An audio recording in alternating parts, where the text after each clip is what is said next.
ये वैश्विक परिस्थितियां बनी हुई हैं, ग्लोबल चैलेंजेस जिस तरीके से भारत को ही नहीं दुनिया के हर एक देश को कहीं ना कहीं प्रभावित करने का काम कर रहे हैं, ये उसी का ही परिणाम है। जितना संभव हुआ और जब तक संभव हुआ हम लोगों ने उन चीज़ों को नियंत्रित करके रखा, और आज भी ऐसा नहीं है कि हम लोग बहुत मैक्सिमम जितना हम लोग कर सकते हैं हम लोग वहाँ तक जा रहे हैं। अभी भी जितना नियंत्रित हो सकता है उतना करके हम लोग दाम बढ़ाने का कार्य सरकार के द्वारा किया जा रहा है।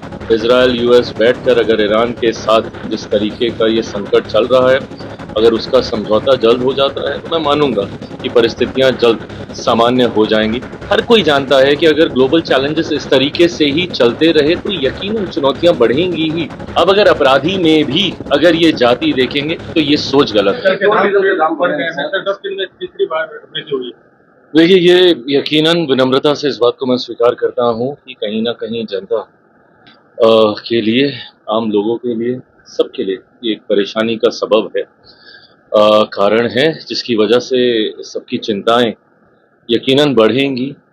और आज की तारीख में जिस तरीके से ये वैश्विक परिस्थितियां बनी हुई हैं, ग्लोबल चैलेंजेस जिस तरीके से भारत को ही नहीं दुनिया के हर एक देश को कहीं ना कहीं प्रभावित करने का काम कर रहे हैं, ये उसी का ही परिणाम है कि रह रहकर मेरी सरकार, मेरे प्रधानमंत्री आदरणीय नरेंद्र मोदी जी ने जितना संभव हुआ और जब तक संभव हुआ हम लोगों ने उन चीज़ों को नियंत्रित करके रखा। और आज भी ऐसा नहीं है कि हम लोग बहुत मैक्सिमम जितना हम लोग कर सकते हैं हम लोग वहाँ तक जा रहे हैं। अभी भी जितना नियंत्रित हो सकता है उतना करके हम लोग दाम बढ़ाने का कार्य सरकार के द्वारा किया जा रहा है।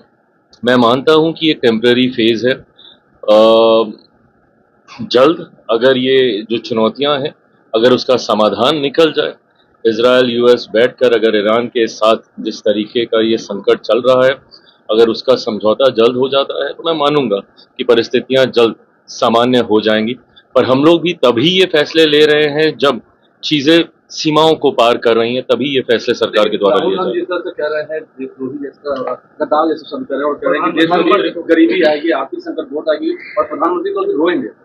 देखिए, ये सारी बातें कहकर हर कोई जानता है कि अगर ग्लोबल चैलेंजेस इस तरीके से ही चलते रहे तो यकीनन चुनौतियां बढ़ेंगी ही, और ये सिर्फ भारत के लिए ही नहीं पूरी दुनिया के लिए ये इसमें परेशानियां खड़ी होंगी।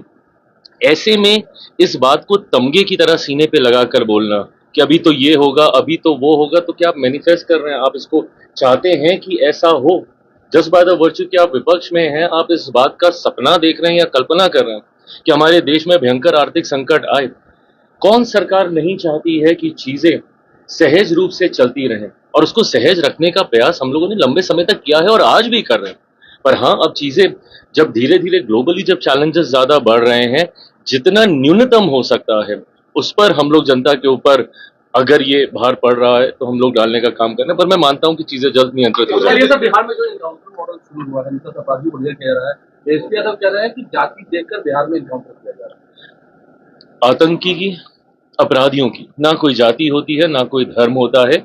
ये बात अगर आज के युवा नेता भी अगर उसी ढर्रे की राजनीति करेंगे जो पिछले दशकों से नेता राजनीतिक दलों के द्वारा होती रही है, जहां पे जात पात धर्म मजहब के आधार पर बांटने का प्रयास किया गया है, अब अगर अपराधी में भी अगर ये जाति देखेंगे तो ये सोच गलत है। अपराध मुक्त बिहार को बनाना है। जंगल राज से बिहार प्रभावित हुआ है, पिछड़ा गया है। ऐसे में हर एक अपराधी, भले वो किसी भी जाति से आता हो, किसी भी धर्म से आता हो, चुन चुन कर उसको सजा दी जाएगी। ये बात मांझी जी के कार्यक्रम में कल हमला हो गया है, फेंके गए। देखिए, मुझे नहीं पता कि उसके पीछे कारण क्या है, बट अगर इस तरीके का हमला, मैं उसकी निंदा करता हूँ। मुझे नहीं पता किसके द्वारा किया गया, असामाजिक तत्व थे, कोई आक्रोश था, क्या था, बट इस तरीके से हमला करना, एक बुजुर्ग व्यक्ति जिन्होंने आज भी उम्र के इस पड़ाव में भी जिस तरीके से वो जन सेवा की भावना रखते हैं, ऐसे में इस तरीके का हमला ये निंदनीय